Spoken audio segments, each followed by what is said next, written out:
श्री राम जय जय राम।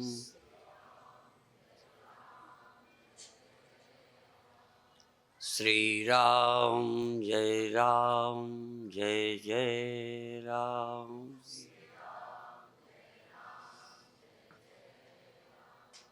श्री राम जय जय राम। सच्चिदानंद भगवान की, सनातन धर्म की।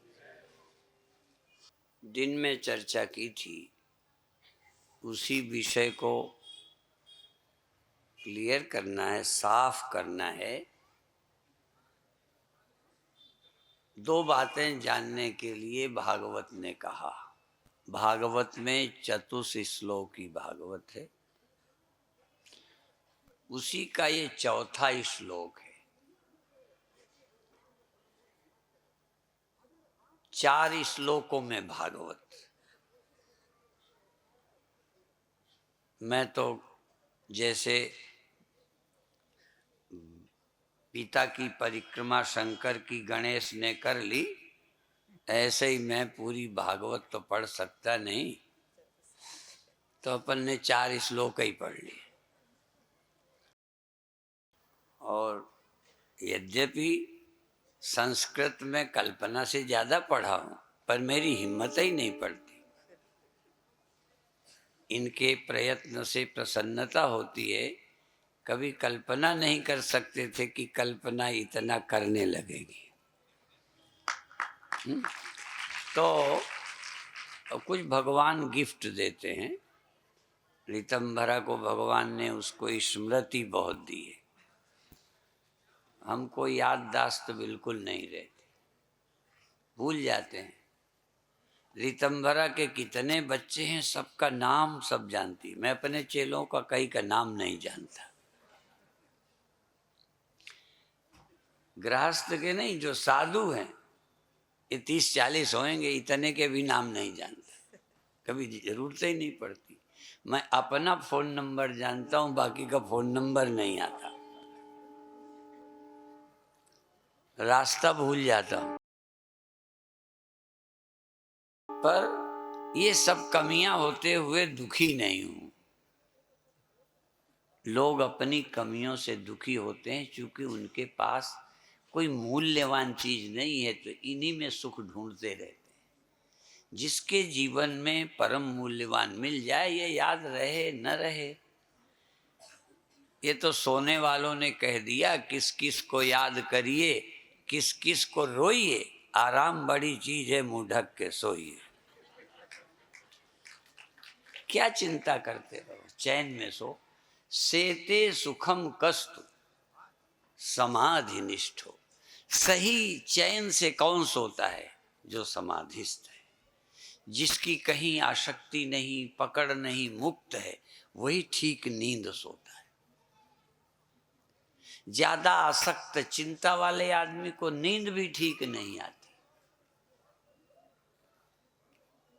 एक कहावत है कि नींद पुरातन की बहू।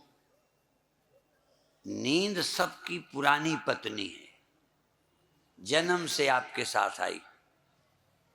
नींद पुरातन की बहू, खड़ी रहे दिन रात। कार में आ जाए, दफ्तर में आ जाए, मंच पे आ जाए, कथा में तो आती ही आती है। नींद पुरातन की बधू। और फिर औरों के प्रवचन में आए ना आए, मेरे में तो आती ही आती है। नींद पुरातन की बहू, खड़ी रहे दिन रात। पर दूसरी शादी हो गई। कौन सी? चिंता। ये बीच में हुई, नींद तो पहले से आपकी शादी हुई है। नींद पुरातन की बहू, खड़ी रहे दिन रात। पर चिंता बहु बधू नवीन लख। जब नई आ गई चिंता, तो जानते हो पुरानी की क्या हालत होती। चिंता बधू नवीन लख। फिर नींद क्या उझक की झांक फिर जाग। नींद आती है, देखा चिंता बैठी है मेरी सवत सो वो चली जाती। ये सुरुचि और सुनीति सब जगह बैठी। नींद चली जाती है जब चिंता को तुम्हारे अंदर देख लेती है कि वो बैठी है, मेरी वैल्यू है ही नहीं, तो बेचारी चली जाती। बिस्तरा लगाए हैं, कम्बल ओढ़े हैं, पर चिंता बैठी है, नींद आवे कैसे। तो जीवन चैन में रहता है जो संसार से आसक्त नहीं है। आसक्त आदमी कहीं किसका, कहीं कोई, ये तो बिगड़ेगा ही। आसक्ति दुखदाई है, संसार दुखदाई नहीं है। इसलिए भगवान ने कहा यदि आसक्ति तू छोड़ नहीं सकता तो आसक्ति की दिशा बदल दे। मई आसक्त मना पार्थ, जो आसक्ति जगत की है मेरे से कर ले। जैसी नियत हराम पर ऐसी हरि पर होए, चले जाओ बैकुंठ को बाह न पकड़े कोई। तो जीवन में आसक्ति का त्याग करके भक्ति भगवान की प्रीति, काल से अवच्छिन्न, ये काल वाली चीजों का सदुपयोग करो। जवानी का सदुपयोग करो, दुरुपयोग करोगे चिंता होगी, मुझे पता है। धन का दुरुपयोग तुमको दुख में ले जाएगा, पतन में ले जाएगा। धन का सदुपयोग करो तो तुम्हें सद्मार्ग में ले जाएगा, मुक्ति में ले जाएगा। ये इंद्रियां ही तुम्हारी मित्र हैं और यही तुम्हारी शत्रु हैं। बिगड़े किन के द्वारा? इसी मन बुद्धि से, इसी ने बिगाड़ा। और सुधारा किसने? इसी ने। दिशा बदल गई। अभी सुन रहे थे कि ध्रुव को गोद मिल जाती है, छोटी सी गोद, प्यार मिल जाता तो शायद न भटकते। कबीर साहब अपनी माता पिता से वंचित हुए, फेंक दिए गए। तभी तो कभी कभी हम लोग रितंबर को कहते हैं कितने कबीर वहां निकलेंगे, कितने कृष्ण वहां निकलेंगे। माँ से वंचित, पिता के प्यार से वंचित और माता पिता के प्यार से वंचित कबीर साहब को माता पिता नए मिल गए। जब पहला बच्चा आया रितंभरा के यहाँ, रितंभरा ने कहा इसके लिए 2 शब्द लिख लो। तो मैंने लिख दिया, धरती का सबसे अभागा भाग्यशाली लड़का। अभागा इसलिए कि माता पिता से वंचित हुआ, भाग्य इसलिए कि ऐसी जगह पहुंचा रितंभरा के पास जहां कोई कमी नहीं, पढ़ाई की, लिखाई की, सुविधा की। तो एक जगह प्यार नहीं मिला, गोद नहीं मिली, तो जंगल को, तपस्या को चल पड़ा। अब कई को होता तो आत्महत्या कर लेते। यही है, कष्ट में करना क्या? कष्ट में अच्छा मार्ग खोजना या मरना। गरीबी में कई भिखारी बन सकते हैं, कई संत बन सकते हैं, कई चोर बन सकते हैं। गरीबी कहीं ले जा सकती है। विभुक्षिता किम न करोति पापम, क्षीणा नराः निष्करुणा भवन्ति। गरीबी आदमी को चोरी करने को सिखा देती है, बुरी लत डाल देती है और गरीबी भिखारी बना देती है। आपको बताऊं तो अच्छा नहीं लगेगा तुम्हें, मुझे कई बार अपने को भी बताने में थोड़ा संकोच होता है। जब 10वीं की परीक्षा देने गए तो मेरे पास एक धोती थी, उसी को आधी पहनकर आधी कंधे पर रखता था। थोड़ा सा पढ़े, इंटरव्यू में वो जो नौकरी के लिए देते हैं गए, सिलेक्ट नहीं हुए। जैसे उन्हें गोद नहीं मिली, हमें नौकरी नहीं मिली। तब बड़ी नौकरी मिल गई। भगवान का गुणगान गाते हैं, उसके नौकर बन गए। मीरा कहती है मुझे चाकर राखो जी। आदमी दुखों को भी साधना बना सकता है, गरीबी को भी सद्मार्ग में ले जाने वाला बना सकता है। इसीलिए एक जगह दीवाल में, ये जहाँ भाखरा बांध है नंगल, वहाँ मैं गया, दीवाल में लिखा था कि मूर्ख लोग अच्छे लोगों से जितना नहीं सीखते, समझदार बुरे लोगों से उतना सीख लेते हैं। अवधूत दत्तात्रेय जी के गुरु का जिक्र सुन रहे थे भागवत के माध्यम से। उन्होंने किसे किसे गुरु बनाया? गुरु तो ये पी के गिरे पड़े नाली वालों को देख के गुरु बना सकते हो कि ये रास्ता ठीक नहीं है। जेल वालों को देख के गुरु मान सकते हो कि छोटी सी गलतियों में कहाँ पड़े हैं। जो कहीं गद्दी पर बैठ सकते थे जेलों में सड़ रहे। देखो क्या नहीं हो सकता। दिशा का चुनाव, ध्रुव की दिशा बदल गई, ध्रुव हो गए। लोग कहते हैं तारा जो है ध्रुव तारा, देखो सब चलते हैं, सब घूमते हैं, सप्तऋषि भी घूमते हैं। मैं नक्षत्रों को थोड़ा जानता हूँ, ध्रुव तारा वहीं रहता है। सूर्य भी वहाँ नहीं दिखाई पड़ता, चंद्रमा भी, सब कुछ घूमता, पृथ्वी घूमती। ध्रुव तारा सुबह शाम दिन रात वहीं, नहीं दिखे चाहे दिखे रहता वहीं, इसलिए उसका नाम ध्रुव तारा। और मुझे लगता है ध्रुव नाम शायद ध्रुव के कारण तारे का पड़ा होगा। जितना वो ध्रुव था अपने संकल्प में, उतना ही ध्रुव है वो। शायद ध्रुव ही ध्रुव तारा बन गए। जैसे हरिश्चंद्र का अर्थ होता है क्या? सत्यवादी। हरिश्चंद्र एक व्यक्ति थे जिन्होंने सत्य का पालन किया। तो कोई सत्य बोलता हो ना तो ये तो हरिश्चंद्र बन रहा है। हरिश्चंद्र माने सत्य। लोग पैदल चलें तो लोग उस समय कहते थे तो बिनोवा बन रहे। अब तो गड़बड़ हो गया, अंत में वो सवारी में बैठ गए थे, प्रतिज्ञा छोड़ दी। नहीं तो जैसे हरिश्चंद्र कहे जाते हैं ऐसे बिनोवा, पैदल चलने वाले का नाम बिनोवा होता। पत्रकारों ने बिनोवा से पूछा भी कि इतने बड़े जैसे हरिश्चंद्र हैं, भीष्म, प्रतिज्ञा में दृढ़ हो तो भीष्म कहा जाता है, भीष्म प्रतिज्ञा, हरिश्चंद्र, बिनोवा, लेकिन अब नहीं कहता कोई बिनोवा।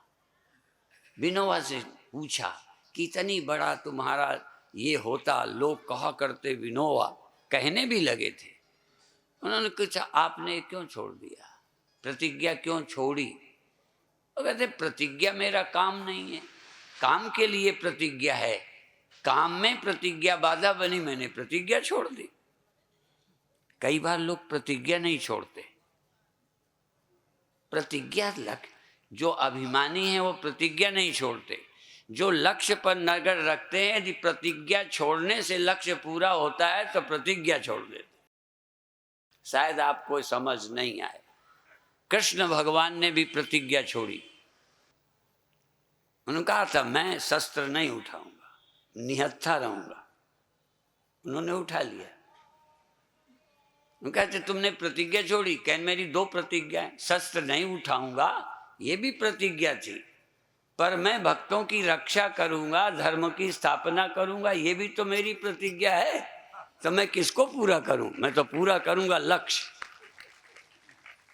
जैसे रेखा गणित में मुख्य प्रतिज्ञा और साधारण प्रतिज्ञा होती है, तो कहते मेरी मुख्य प्रतिज्ञा तो धर्म स्थापना है, उसकी पूर्ति के लिए मैंने शस्त्र न गहने के लिए कहा था।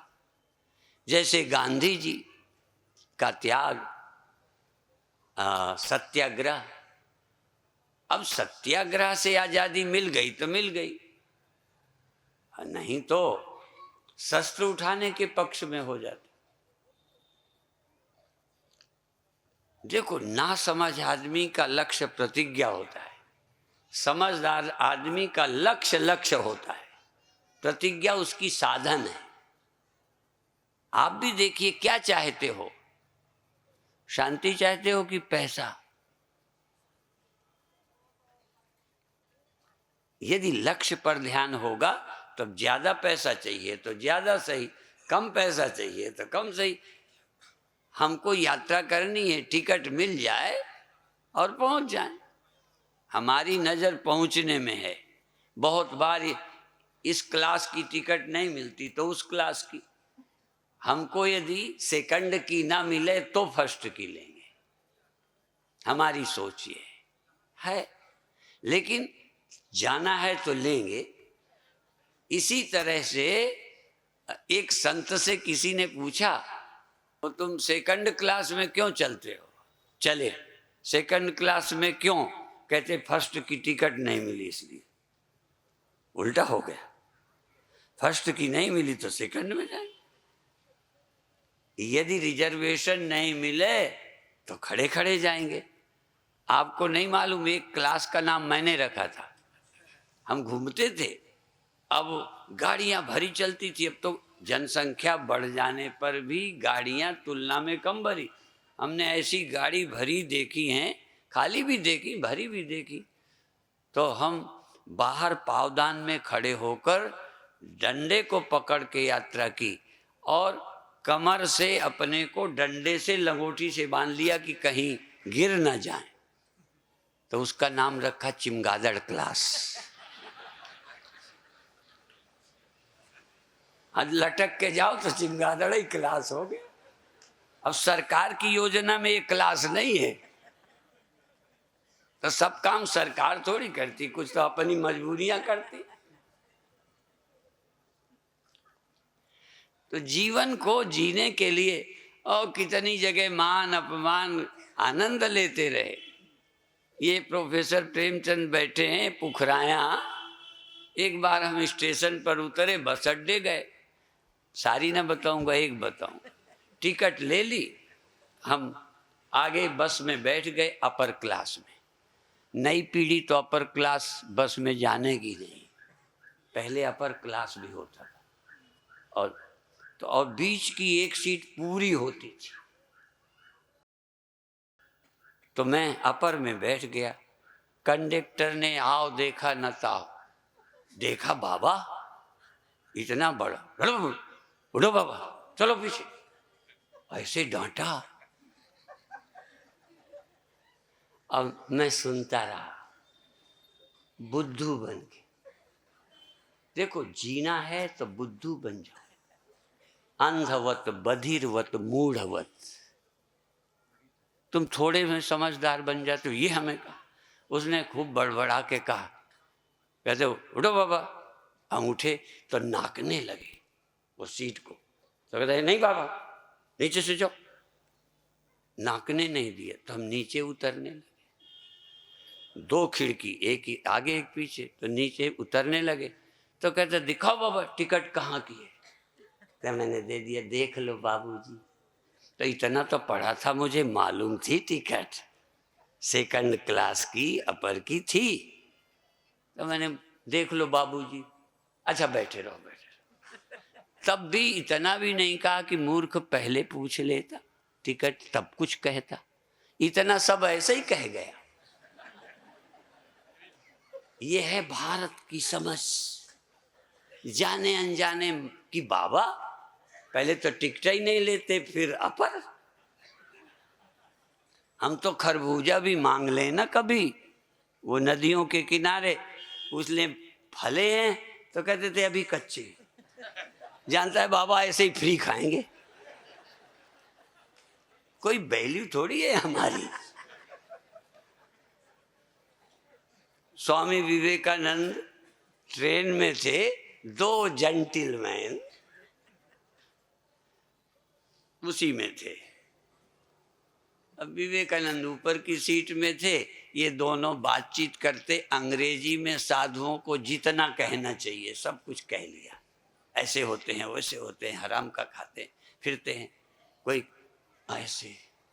एक बार तो न्यूयॉर्क में किसी ने कहा है बाबा लोग भाषण देते हैं देश का, क्या करते हैं। फिर एक कैसेट किसी ने उनको कह दिया ले जाओ सुनो। फिर इसके बाद उसने कान पकड़े, गलती मानी कि हमने संतों को ये कहा।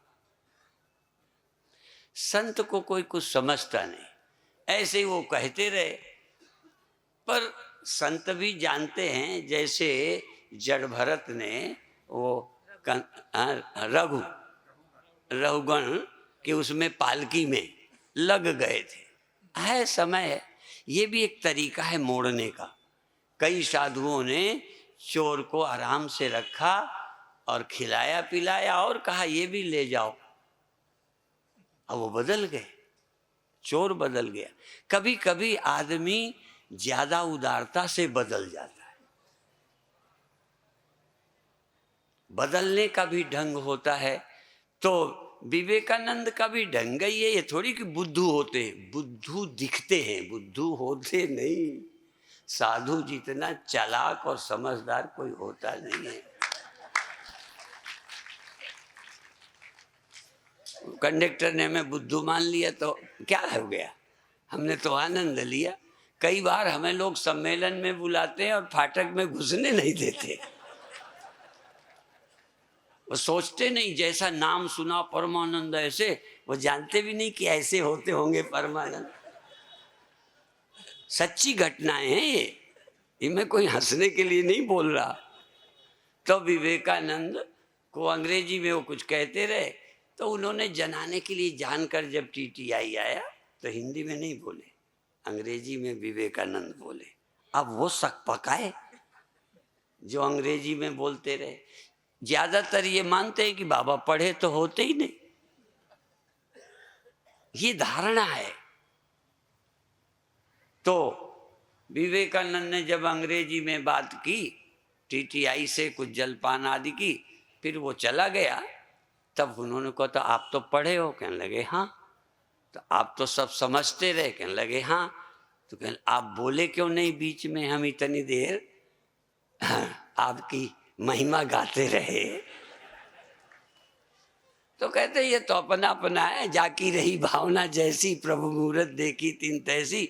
और कोई ऐसे अकलमंद पहले बार थोड़ी मिले हैं, मिलते ही रहते हैं। जीना है तो ऐसे, तुम सास नहीं यूं कह दिया, फलाने नहीं यूं कह दिया, ढिमाके नहीं हो, ये जिंदगी को नरक क्यों बनाते हो। कहावत तो है कि कुत्ते भौंकते रहते हैं, हाथी अपनी चाल चलता है। तुम हाथी की तरह क्यों नहीं चलते, कुत्ते को भौंकने दो, कर क्या लेगा, बड़बड़ा लेगा। जीवन तुम अपने को पढ़े लिखे मान के आत्महत्या करना, तलाक करना, घर को नरक बनाना, सास बहू के बीच झगड़े करना, ये क्या है। इसीलिए मैं ये वाक्य अधिकतर दोहराता हूं। सर्वोदय साहित्य भंडार इंदौर में एक वाक्य पढ़ा मैंने, पुस्तकें लेने गया, उपन्यास की नहीं। तुम लोग कहाँ खड़े देखता हूं, नई पीढ़ी को उपन्यास की पुस्तकों के आगे खड़े देखता। तो मैंने देखा कि मुझे नर्क भेज दिया जाए मैं तैयार हूं, लिखा था। तिलक इलक जहां मैंने पढ़ा, तुमने तिलक का पढ़ा, मैंने सर्वोदय साहित्य भंडार में पढ़ा। किसी की महिमा गाना लक्ष्य नहीं है, ये एक बार मुझे और बता चुके, पर जो मैंने पढ़ा वही बोलूँगा। तो वहाँ पढ़ा कि मुझे नर्क भेज दिया जाए, मैं तैयार हूँ, पर मेरे साथ अच्छी किताबें चाहिए। आपके पास यदि अच्छी पुस्तकें हैं तो नर्क में भी स्वर्ग से अच्छी तरह रह सकते हो। और रहने की अकल नहीं, स्वर्ग भेज दिया जाए तो कुछ दिनों में वहाँ नरक होगा। ना समझ आदमी धरती को नर्क बनाते हैं, और हम कहते हैं हमें स्वर्ग जाना नहीं है, जहां रहें उसी को स्वर्ग बनाएं।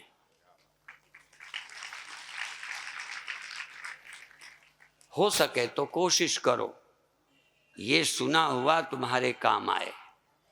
हम अध्यात्म जब सुनाते हैं तो इसलिए कि तुमको इतनी सूक्ष्म बुद्धि हो जाए। दृश्यते त्वग्रया बुद्धिया सूक्ष्म्याति सूक्ष्मदर्शिनी, सूक्ष्म से सूक्ष्म बुद्धि हो जो इस सारी सृष्टि को पार कर सके। ये स्थूल बुद्धि बोलते हैं, स्थूल बुद्धि, इतनी समझ, यही है सब कुछ। कहाँ है ये सब। ये सब ठीक हो मन ठीक ना हो। तो ये पता है शरीर से भी ज्यादा अच्छा है मन को ठीक रखना। इसीलिए वो एक कहावत है, वो भी कह दूं, अंग्रेजी मुझे ठीक नहीं आती, पर चूंकि अंग्रेजी में ही सुना है तो बोलूंगा, गलत हो तो शब्द गलत होगा, भाव नहीं। सुना है wealth is lost, everything is lost, health is lost, something is lost, character if lost, या peace if lost, nothing is lost. ये आपकी खोपड़ियां, शांति की चिंता कर, स्वयं बोल के नरक बना लिया, शांति का बात तो कहां है। पीस ऑफ माइंड, मन की शांति को स्थान कहां है। मन में बिल्कुल दुख ना हो, शांति हो, उस पर ध्यान कहां है, धन पर है। इसलिए एक का है, लोगों का है कि wealth is lost, everything is lost, health is lost, something is lost. अब स्वास्थ्य बिगड़ गया, थोड़ा नुकसान, ज्यादातर बिगड़ा ही है। और शांति यदि नष्ट हुई तो कुछ नहीं नष्ट हुआ। लेकिन हमारी सोच क्या है, wealth is lost, nothing is lost. धन गया, नष्ट हुआ तो क्या बिगड़ गया, मेहनत करेंगे, चैन में रहेंगे। Health is lost, something is lost, a peace if lost, character is lost, everything is lost, सब कुछ कर। बुद्धि नाशात प्रणश्य ध्यायतो विषयान पुंसः संगस्तेषु उपजायते संगात संजायते कामः कामात् क्रोधो विजायते क्रोधात् भवति सम्मोह सम्मोहात् स्मृति विभ्रम स्मृति भ्रंशात् बुद्धिनाशो बुद्धिनाशात् प्रणश्यति। बुद्धिनाश हो गया, क्या बचा। और बुद्धि यदि स्थित प्रज्ञा है, हमारा विवेक कायम है, तो हमारा क्या गया। दे भी जाएगा एक दिन तो भी हमारा कुछ न जाएगा। उसने आत्मा का उद्धार कर लिया। उद्धरेदात्मनात्मानम नात्मानम अवसादयेत, अपनी बुद्धि से अपना उद्धार कर लिया, दुखों से, चिंताओं से, भय से, मृत्यु से। परीक्षित ने उद्धार कर लिया, मृत्यु से पार हो गया। सांप के काटने पर भी कुछ न बिगड़ा, देह जाने पर भी परीक्षित का न बिगड़ा। यह है उद्धार। इसलिए यदि ये कहूं, यदि आध्यात्मिक बुद्धि गई तो सब कुछ चला गया, क्या बचा, मौत, दुख, वियोग। इसलिए बुद्धिनाशात् प्रणश्यति, बुद्धिनाश ही सर्वनाश है। अब बुद्धि सही सलामत है तो क्या है।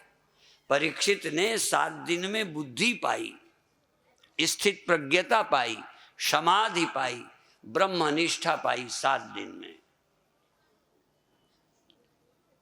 हम लोग भी, हम 7 दिन में तो नहीं पा सकते, उस युग की बात थी। हमें तो 7 दिन में हमें कुछ नहीं मिला, 7 वर्ष में लगा कि हाँ कुछ बात बनी है। और क्या बताएं, दिनों दिन बनता ही जाता है, बनता ही जाता है, बनता ही जाता है। एक बार जरूर लगा जैसे पतन हुआ है।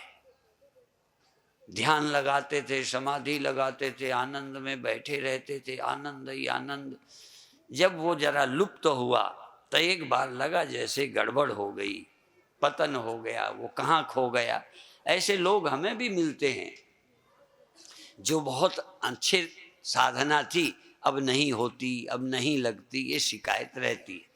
मुझे भी शिकायत रही, लेकिन सच्ची साधना बाधई में हुई, वो तो चमत्कार था। कल परसों जैसा मैंने कहा था, wonder is the beginning of wisdom. Wonder जो है विजडम का प्रारंभ है, पूर्णता नहीं। वो वंडर थे मेरे जीवन में, आनंद, रोशनी, चमत्कार, नाद, कुंडलनी, और बड़ा आनंद चमत्कार था। पर वो ना होते तो शायद विजडम ना आती। विजडम का प्रारंभ, दिशा उस समय से आई, पर पूर्णता तो हुई जब उपनिषद, अध्यात्म, गीता क्लियर हुई, आत्मा का परोक्ष हुआ, तब यात्रा पूरी हुई। तो बीच में ऐसा लगेगा, कई अभी ये हमारे गढ़ा वाले कल बोले यहाँ के बाद, कहते जब दीक्षा ली थी, जब आपने मस्तक पर कुछ ऐसे हाथ किया था, उस दिन जो शांति आनंद मिला था, इतने वर्ष बाद आज या कल के ध्यान में मिला, उनको कल को मिला। अब देखो कितना गैप हो सकता है दीक्षा लेने पर। ये जान के मैंने याद दिलाई कि ऐसे तुम भी हो सकते हो। और दीक्षा के दिनों तब होता था जब मैं प्रायः एक को बिठाता था, ध्यान लगवाता था, स्पर्श कर। अब भीड़ में कहाँ मैं हाथ रखूं? अब हमारी दुकान चल गई, क्या करें? नहीं, एक को बिठाते थे, ध्यान लगवाते थे। अब भीड़ में एक एक को तो ऐसे ही कर देते हैं, लगे चाहे ना लगे, ठीक है। तो पर करते रहोगे तो जो विधि बताते हैं उससे ध्यान लगेगा। जरूरी नहीं कि उसके बाद आप चल पड़े। कई बार तो बड़े प्रसिद्ध गुरु बनाकर इसी बात से खुश हैं कि हमारे गुरु बहुत प्रसिद्ध है, तो क्या करें प्रसिद्ध का। कोई बड़ा धनी, बड़े धनी के तुम नौकर बन जाओ, अच्छी बात है, लेकिन वो दे गरीब जितना भी नहीं, तो क्या करोगे उसको? तब फेमस गुरु से क्या मतलब है? कई बार यही रहते, हमारे तो गुरु वो थे, वो सिद्ध थे, वो इतने थे। नहीं कहा तुम्हें मिला, कहना हमें तो कुछ नहीं मिला।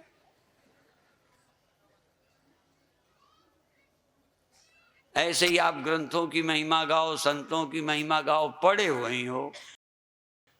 मुख्य बात यह है तुम क्या कर रहे हो, क्या मिला। हमको संतोष है। हाँ देखो संतोष, ये संतोष पहले हम सोचते थे संतोष क्या होता है, जानते ही नहीं थे। अब समझ आता है संतोष कुछ बनने की इच्छा नहीं, कुछ पाने की नहीं, कमी क्या है। भगवान कृष्ण कहते इन तीनों लोकों में नानवाप्तम अवाप्तव्यम त्रिषु लोकेषु किंचन। तीनों लोकों में कुछ भी अप्राप्त नहीं है जिसे मुझे पाने की जरूरत हो। क्या? तीनों लोकों में कुछ अप्राप्त नहीं है। तो देखो कृष्ण भगवान चाहते हैं अर्जुन को अपना उदाहरण देते हैं। कई लोग कहते हैं उनकी नकल क्यों करते हो, बड़ों की, अवतारों की। अवतार तो खुद कहते हैं कि देख मुझे कुछ नहीं चाहिए अर्जुन। इसका मतलब भगवान चाहते हैं अर्जुन मेरी तरह हो जाए। जैसे मुझे कुछ नहीं चाहिए, काम करता हूं, कोई स्वार्थ नहीं, कोई पद नहीं, कोई इच्छा नहीं, कोई स्वर्ग नहीं, पर मैं काम करता हूं, अर्जुन तू भी कर। और साथ में एक उदाहरण और देते हैं जनकादया। वो सिद्धि को प्राप्त हुए, चित्त शुद्धि हुई और ब्रह्म ज्ञान को प्राप्त हुए। अष्टावक्र गीता और जनक का संवाद देखिए। जनक ऐसे बोलता है कि ब्रह्मज्ञानी क्या बोलेगा, बस थोड़ा सा सुना, बात पढ़ ले। जैसे आग लगाई घास में, बस जल गए। कोई गीली लकड़ी तो नहीं कि लगाते रहो सुलगती नहीं। कई बार हम लोग उद्घाटन करते हैं दीप जलाकर, तो वो बढ़िया नोकीली बत्ती लगाते हैं, एक ही माचिस की तिल्ली में जल जाती है। कई बार वो मोमबत्ती देते हैं कि उससे जला के जलाओ, क्योंकि वो जो बत्ती जो बनाई है वो बत्ता बनाया है, बत्ता। दुमही सांप जैसी आगे नोकीली है नहीं, मोटी मोटी दुमही सांप दोनों तरफ मोटा, और मोटा मोटा धर दिया। वो माचिस की 3-4 तिल्ली जल गई, वो जली ही नहीं। तो जनक थोड़े में ज्ञान को प्राप्त हो गए। आपकी तैयारी हो तो एक प्रज्ञा की एक चिंगारी काफी है। 100 जुगनू इकट्ठा करो और रुई में धर दो, रात के समय पकड़ो, एक डिब्बी में डाल दो रुई, उसी में 10-15 जुगनू, जानते हो ना, डाल दो, फिर देखो कैसे आग सी लगी पड़ी है और रुई जली नहीं। ये ज्यादातर ये जुगनू है, ज्ञान ज्ञान नहीं है। ये ज्ञान की तरह चमकता है, ज्ञान होता तो आग न लग जाती। ज्ञान कर्मों को आग लगा देता है, बंधनों को काट देता है, अविद्या का नाश कर देता है, वासनाओं का क्षय कर देता है। तत्व ज्ञान मनोनाश वासना क्षय। ज्ञान से मुक्ति नहीं होगी। वो ज्ञान के नाम से चिंगारी की जगह जुगनू है। आग की तो चिंगारी, रुई को आग लगा दे इतनी चिंगारी, और जाने क्या क्या जला दे। और जब भी आग लगाई जाती है थोड़ी ही तो होती है, आग थोड़ी पहले ज्यादा होती है, तो जल जल के बढ़ जाती है। इसलिए प्रज्ञा की, ज्ञान की चिंगारी आपके जीवन को धन्य कर सकती है। इसलिए आपको तो अभी हम कभी गहरा प्रवचन देते हैं, कभी सिर्फ उत्साहित करते हैं, क्योंकि हमारा तो उत्साह गिरा नहीं, लगे रहे लगे रहे। गुरुदेव 2 कारणों से हमारा गुजारा हुआ। एक तो इच्छा थी कल्याण की, दूसरे ये नहीं कि सब समझ आ गया, गुरुदेव से प्यार था। जैसे तुम्हें संतान ना हो, शादी हुई है, संतान ना हो, तो नहीं भी होती तो पति पत्नी के प्यार का सुख तो लेते ही रहते, जब होगी तब होगी। तो गुरुदेव तो हमारे ऐसे प्रिय थे, जैसे कामी नाहरी पिहारी जी, ऐसे ही गुरुदेव प्रिय थे। तो ज्ञान नहीं हो तो भी अच्छा लगता था, पास रहना, दर्शन करना, सेवा में रहना, आनंद ऐसे ही मिलता था। आनंद तो गुरुदेव के पास है, उसको सालोक के मुक्ति कह सकते हैं। गुरुओं के पास रहने में कई बार मुक्ति भी फीकी लगती है, पर एक बात कह सकते हैं, यदि गुरु से ज्ञान न लिया होता तो आज मुक्ति चली गई होती। जैसे पति न रहने पर पत्नी, पत्नी न रहने पर पति बिचारे, ऐसे गुरु के देह न रहने पर चेले बिचारे भटकते। हम नहीं भटक रहे इसलिए कि हमने गुरु से तो प्यार था ही, पर प्यार के साथ उनका ज्ञान धीरे धीरे मिल गया।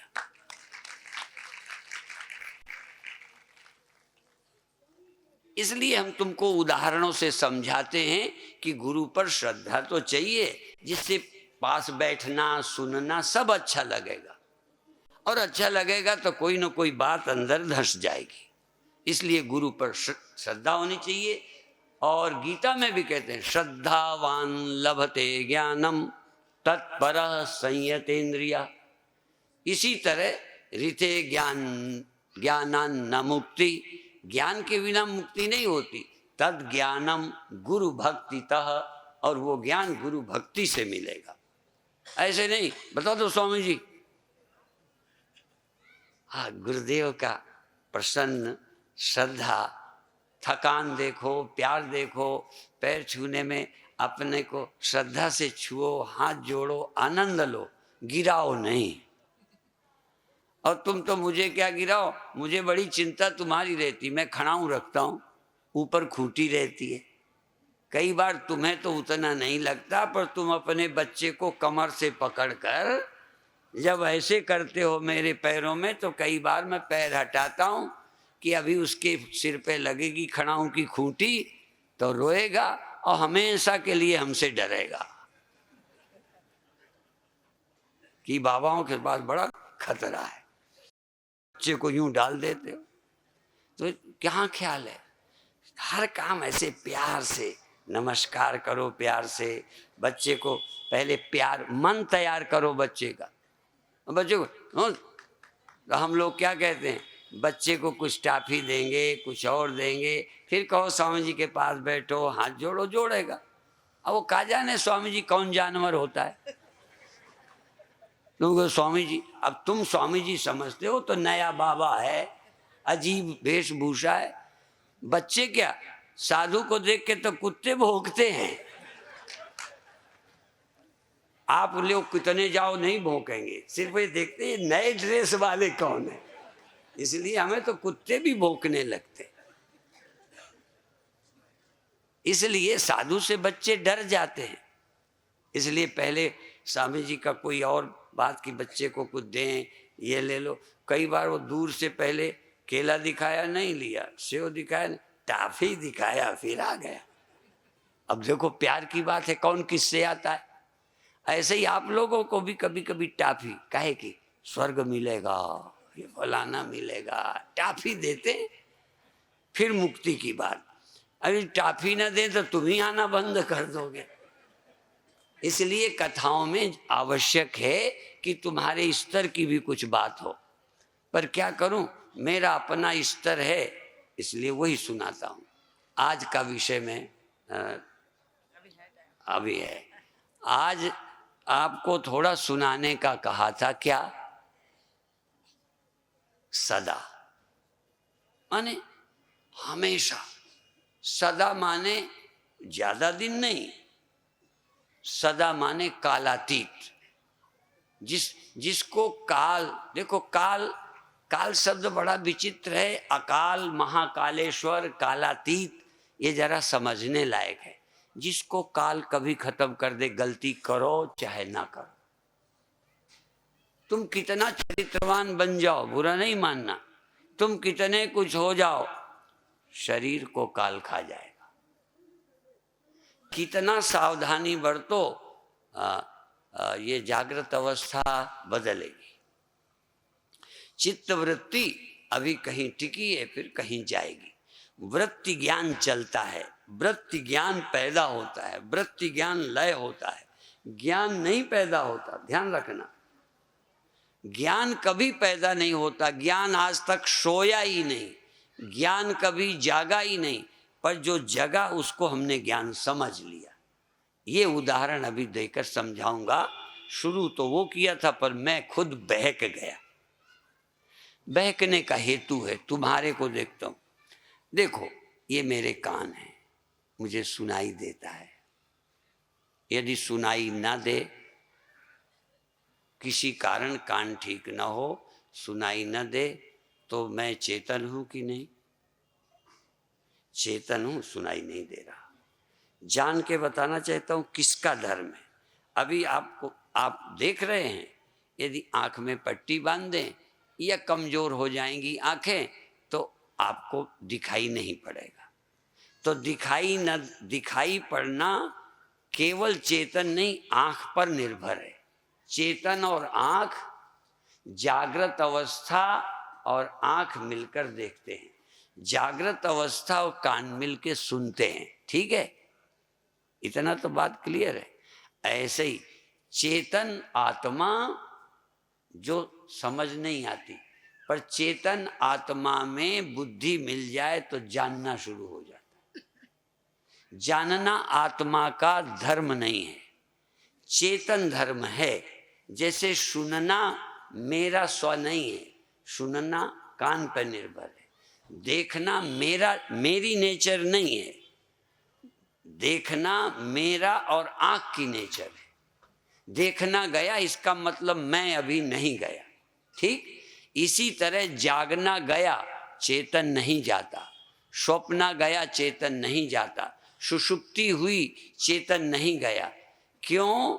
वो बुद्धि की अवस्था है, जागना सोना, और उससे चैतन्य पैदा होता। जैसे सुनना पैदा हुआ, सुनना पैदा होता है कब? जब चेतन और कान दो हो तो सुनना पैदा हो जाता है, देखना पैदा हो जाता है और देखना खो जाता है। देखना संयोग है। ऐसे ही जगत का जानना, आत्मा का यदि धर्म होता जानना तो सदा जगत को जानते। पर बुद्धि जब सो गई, जैसे आंख का धर्म है देखना या न देखना, बहरा होना या सुनना, ऐसे ही जानना न जानना, मूढ़ता, ये बुद्धि का है। जागृत स्वप्न सुषुप्ति है बुद्धि की अवस्था। मैं बुद्धि से परे हूं, याते सदा सी हो। बुद्धि के कारण जानना है। चेतन बिना बुद्धि का भी है, पर वो जानते कुछ नहीं। अब कुछ न जाने तो आप चेतन मानोगे ही नहीं। मान लो थोड़ी देर को कान में रुई लगा दे, आंख में पट्टी बांध दे और जागे हो, तो कहोगे इतनी देर में सोया हूं? सोया नहीं हूं। ध्यान रखें, सोना नहीं है, जागा हूं पर आंख बंद है। जाग रहा हूं पर कान ठीक नहीं है या रुई लगी है, तो मैं जाग रहा हूं, सुने। ऐसे ही चेतन को थोड़ा अंदाज लगाओ कि चेतन सदा रहता है। ये सबसे ऊंची बात है। चेतन सदा रहता है, ये लोगों को नहीं लगता। उसी को क्लियर करने के लिए बार बार कहता हूं कि बुद्धि और चेतन मिलकर जानना होता है। और तुम जानने से, क्योंकि हम लोग जब समझाते हैं तो यही बताते हैं, चेतन कौन? कहें जो अपने को भी जाने और दूसरे को भी जाने, वो चेतन। ये हमने पढ़ा है और उन्हीं को मैं कभी कभी काटता हूं। चेतन कौन? जो अपने होने को भी जानता है, हूं, और आंखों को, औरों को, सबको जानता है। लेकिन मैं क्या कहता हूं, मैं हूं ये जानना भी तब आता है, और ये है जानना तब आता है जब बुद्धि आती है।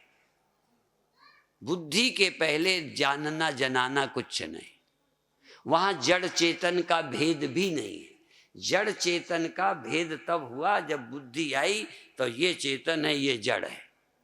जब तक बुद्धि नहीं, जड़ क्या चेतन क्या। इसलिए इस आत्मा के लिए सदसत चाह हम अर्जुन, या कहो सत भी हूं, असत भी हूं, जड़ भी हूं, चेतन भी हूं, जड़ चेतन से भिन्न कोई विलक्षण ही हूं मैं। इसलिए उसका वर्णन नहीं। यतो बाचो निवर्तन्ते अप्राप्य मनसा सा, जिसका वाणी से आप वर्णन नहीं कर सकते, लेकिन है। कैसे मान ले हैं? जैसे आंख के होने में दिखना, आंख के ना होने में ना दिखना, लेकिन चेतन है। ऐसे ही बुद्धि के होने पर जानना, बुद्धि के ना होने पर ना जानना। लेकिन न जानना किसके बल पर जीवित है? न जानना क्या जड़ में संभव है? जैसे अंधे हो गए तो आंख गई कि त्वचा चली गई? आंख गई, त्वचा तो नहीं गई। माने अंधे होने का मतलब आंख खराब हुई, तो जगत न दिखने का मतलब बुद्धि सो गई। मैं नहीं सोया। इसलिए हम ये नहीं मानते कि आत्मा कभी सोती है। आप मानते हो ना कि सोती है? ये मैं नाम, चूंकि आपका मैं वृत्ति रूपी अहंकार में आपका मैं हुआ, तो मैं जागा, जगत दिखने लगा। ये मैं सोया, जगत दिखना बंद। इसलिए सबको लगता है मैं जगता हूं, मैं सोता हूं। राम भी जगते हैं, राम भी सोते हैं, सब जगते हैं। साधु भी जगते, साधु भी सोते। ये तो व्यवहारिक सत्य है, भाषिक सत्य है। वास्तविक सत्य है कि कोई नहीं सोता, कोई नहीं जागता, सदा से ही चेतन है। और कभी नहीं जन्मते, कभी नहीं मरते, सदा से हैं। न जायते मृते वा कदाचिन, नायम भूत्वा भविता वा न भूया, अजो नित्या शाश्वतो यम पुराणो, न हन्यते हन्यमाने शरीरे।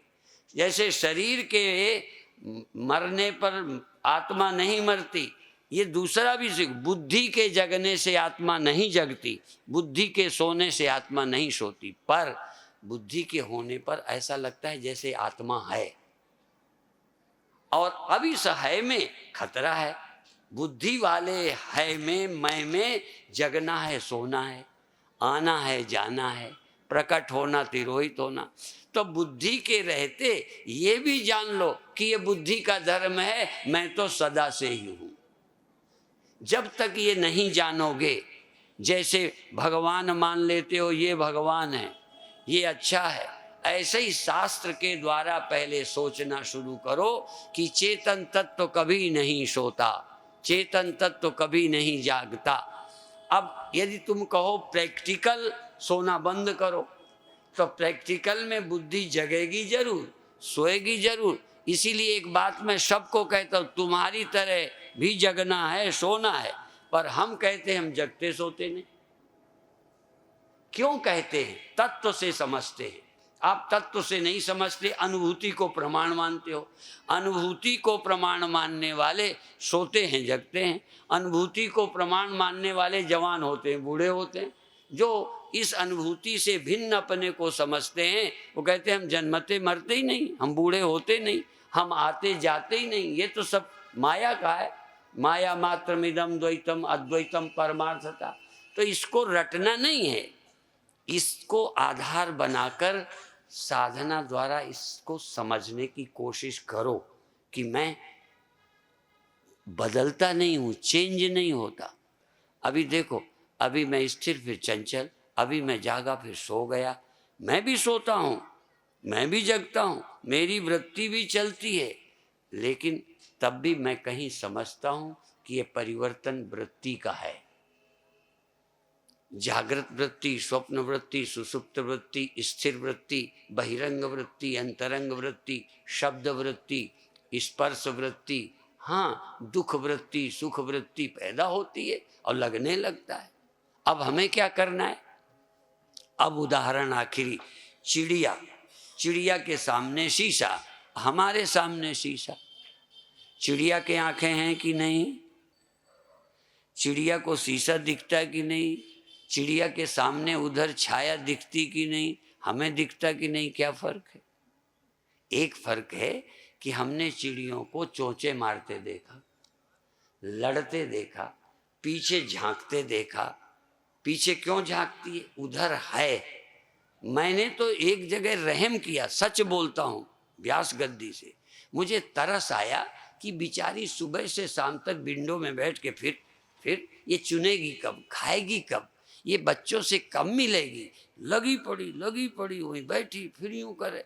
मैंने इसका कष्ट निवारण करने के लिए, जैसे तुम परेशान रहते हो ना, तो उस पर रहम किया। घर वालों से कहा कि भाई ये चिड़िया परेशान रहती है, मुझे दया आ रही है।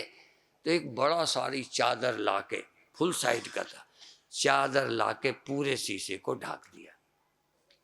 अब चिड़िया को बेचैनी अभी नहीं गई, वो समझती मेरे साथ शरारत की गई है, मैं उससे निपटने को तैयार थी, इन्होंने बचा लिया उसे। फिर आई वो, अब कपड़े के यूं करे, चोंचे करे, उसे अभी भी उसकी समझ में है, सिर्फ छिपाया है। इसको कहते अज्ञान। अज्ञान का मतलब उसको है कि वहां है, अब मुझे मिलने नहीं देते, देखने नहीं देते, कपड़ा डाल दिया है, उधर है क्या, मिलना है क्या, लड़ना है क्या, कुछ नहीं। इसलिए हमारे संतों ने कहा जैसे कोई मकान में शीशा लगा हो और कुत्ता भौंके। अब एक कांच मंदिर में कुत्ता गया, उसको इधर कुत्ता दिखा, उधर, और कई बार हजारों दिखे, लाइन लगी थी। कुत्ता देख देख के भौंकता है, और जब वो देखता है भौंकता, इधर से ये उधर से वो सब भौंक रहे, बेचारा अकेले गया इतने कुत्तों के बीच में, और है एको नहीं उसके। हम देख के आनंद, हमारा ही छाया है, और आनंद लेते हैं कि ठीक ठाक है। चिड़िया भी देखती है मैं ठीक ठाक हूं, उसको देख के अपने का ख्याल आता है। जगत देख के तुम्हें आत्मा का ख्याल आता है? जगत देख के ब्रह्मता का स्मरण आता है? नहीं आता। इस स्मरण को प्राप्त होने की आवश्यकता है, इसलिए आप धीरे धीरे इसको पाने की कोशिश करें। तो फिर थोड़ा ध्यान करा दें। बाकी कल 2 सभाएं हैं, 2 सभाओं में अपना हम पूरा करके जाना चाहेंगे कि सदा कौन है। और जब ये पता चल जाएगा सदा मैं हूं, देह नहीं मैं, मन नहीं मैं, वृत्ति नहीं मैं सदा हूं और सदा अपरिवर्तनशील। पहले ये क्लियर हो जाए, फिर क्लियर होगा सर्वत्र हूं। कितना आश्चर्य है ये ज्ञान, आसान, आश्चर्यवत पश्यति कश्चिदेनम। इस सत्य को समझना, मैं कहता हूं वकील क्या समझेंगे, बड़े वैज्ञानिक क्या समझेंगे। अपने को व्यापक समझना कोई हंसी खेल है? व्यापक में और मुझ में यहाँ और वहाँ सर्वत्र एक चेतन, ये समझने के लिए बहुत साधना से गुजरना है, श्रद्धा से गुजरना है। नहीं तो क्यों कहते कि इसको बड़े लोग आश्चर्य से बताते हैं, सुनाते हैं, फिर भी पल्ले नहीं पड़ता। तुम्हारी गलती नहीं है, ये है ही। कई लोग कहते हैं भगवान ने इतना आसान क्यों नहीं बनाया। अब उस चिड़िया को उससे परेशानी है, हमको शीशे से कोई परेशानी नहीं। ऐसे जिस देह से, जिस मन और बुद्धि से तुम्हें परेशानी है, फंसे हो, उलझन है, इसी बुद्धि में ज्ञानी जन मुक्त हैं, आनंदित है। देह ऐसे ही था, मन यही था, पर समझ, वो समझ जिनको मिल गई, गुरु की मत मिल गई, गुरु की सूझबूझ मिल गई, उनका जीवन धन्य है। अब आंख बंद करिए, लेकिन यदि शरीर में दर्द होता है तो कल भी कहा था थोड़ा एक बार यूं कर लो, ऐसे ऐसे, हाँ थोड़ा ये इनको ठोक ठाक लो, ये गद्दा, हाँ ये सब जाम हो जाता है। और जाम होने के बाद और इसको भी थोड़ा यूं यूं कर लो, ऐसे ऐसे। ये भी बोर हो जाता है। जब आदमी आलस में हो तो आंखें आंखें मल लेता है। इसीलिए लोग कहते हैं यूं करो, यूं यूं करो। ध्यान की बात कराते हम पहले कराए देते हैं।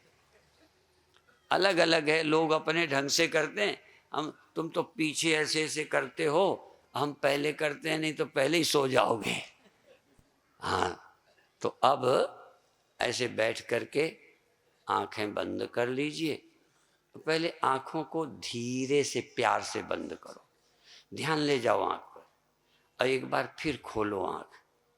ऐसे जरा धीरे से प्यार से बंद करो, ढीली ढीली आंखें बंद करो।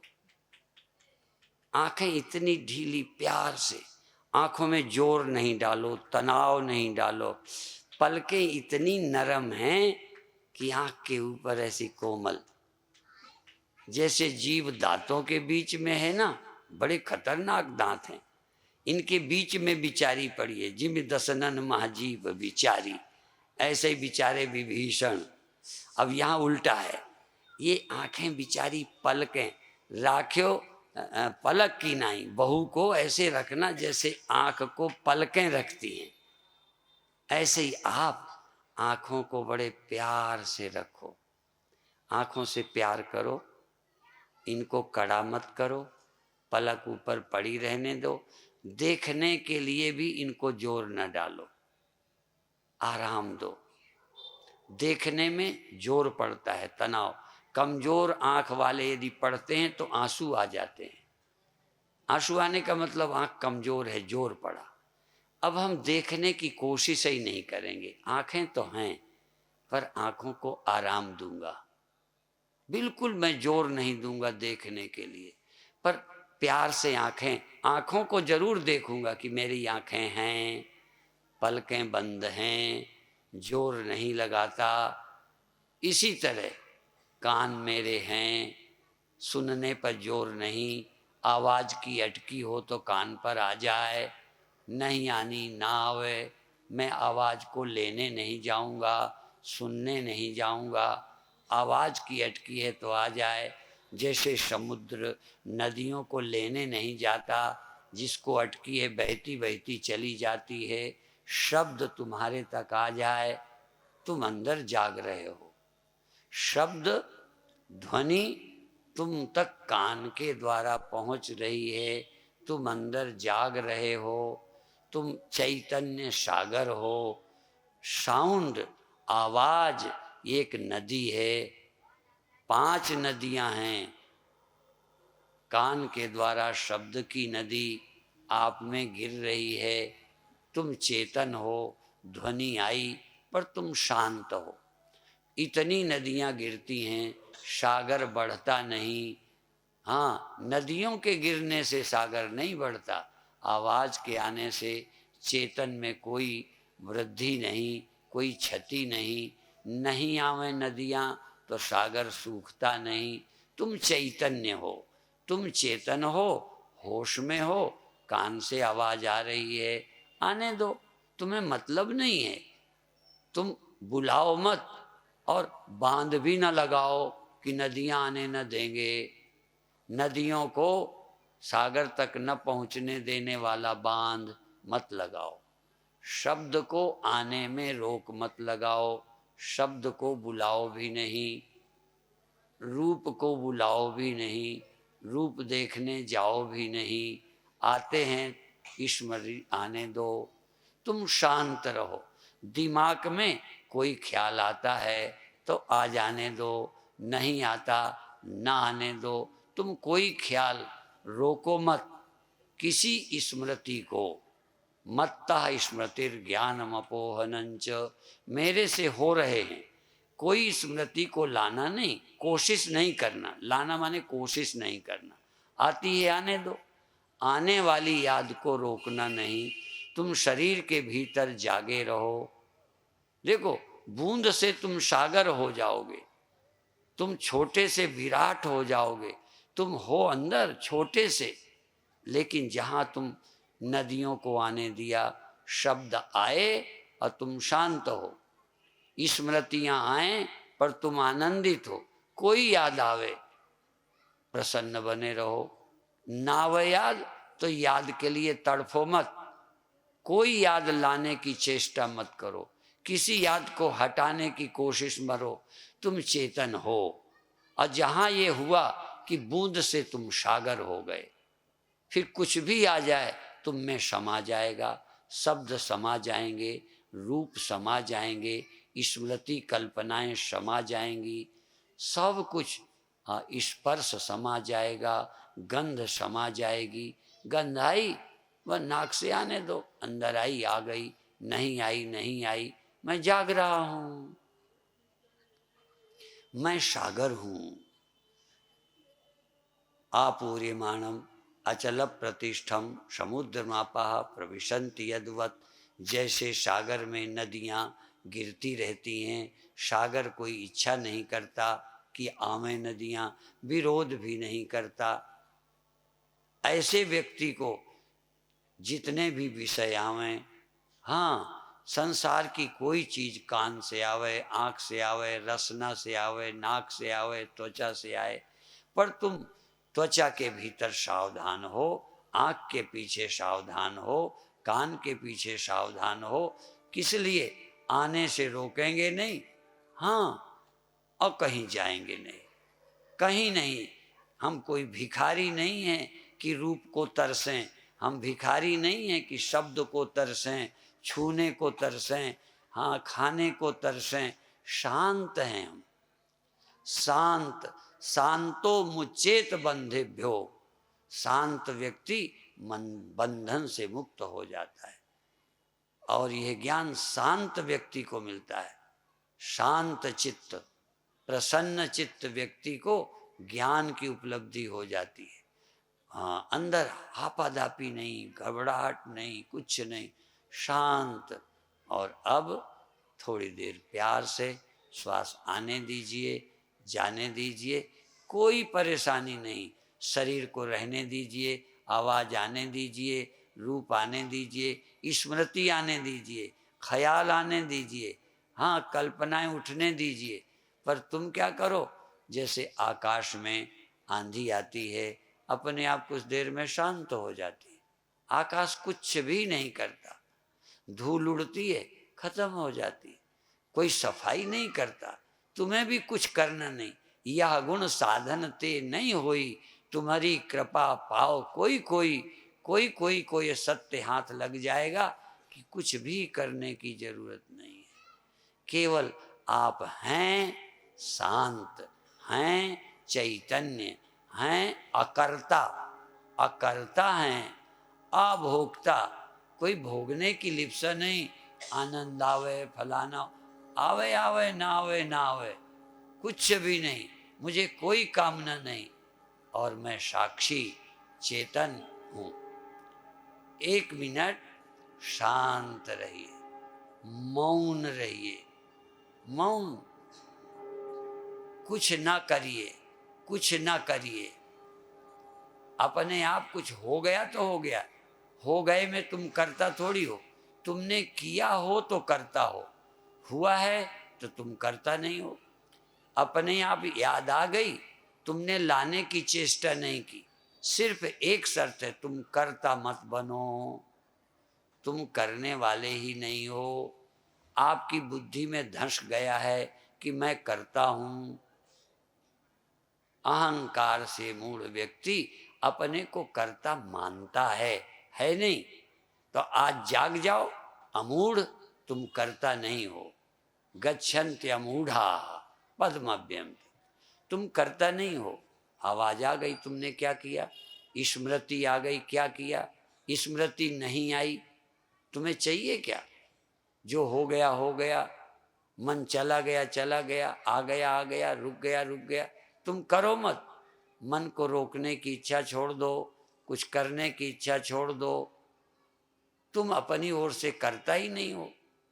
एक बात भर तुम आज कर लो कि तुम करता नहीं हो, सिर्फ हो। जो होता है हो रहा है अपने आप, सुनाई दे रहा है।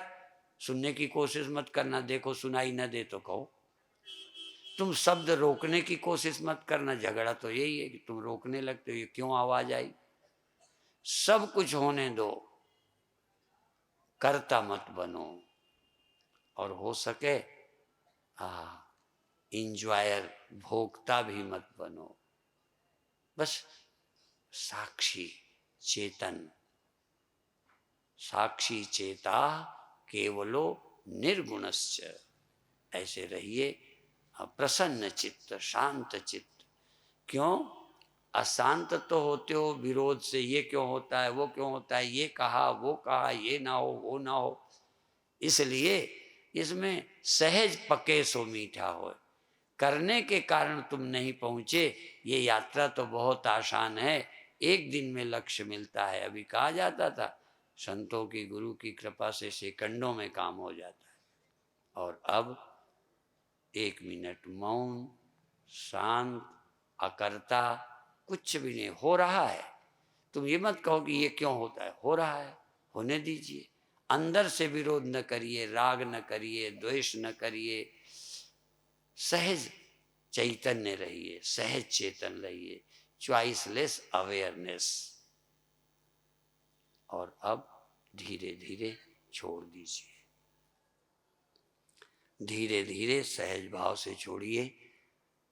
बहुत खुशी की बात है, कल 2 सभाएं हैं, प्रातः योगासन की और ध्यान की। शाम की सभा में भोग पड़ेगा। मेरा सुझाव है कि कुछ कैसेट जरूर लेना, यहाँ कम चढ़ाना, वो बचा लेना। पर कई लोगों को चढ़ाने में पुण्य लगता है, कैसेट लेने में पुण्य लगता ही नहीं। पर मुझे लगता है यदि ले जाओगे, थोड़े दिन नियम बना के सुनोगे तो तुम्हारा जीवन धन्य हो जाएगा। ओम शांति शांति।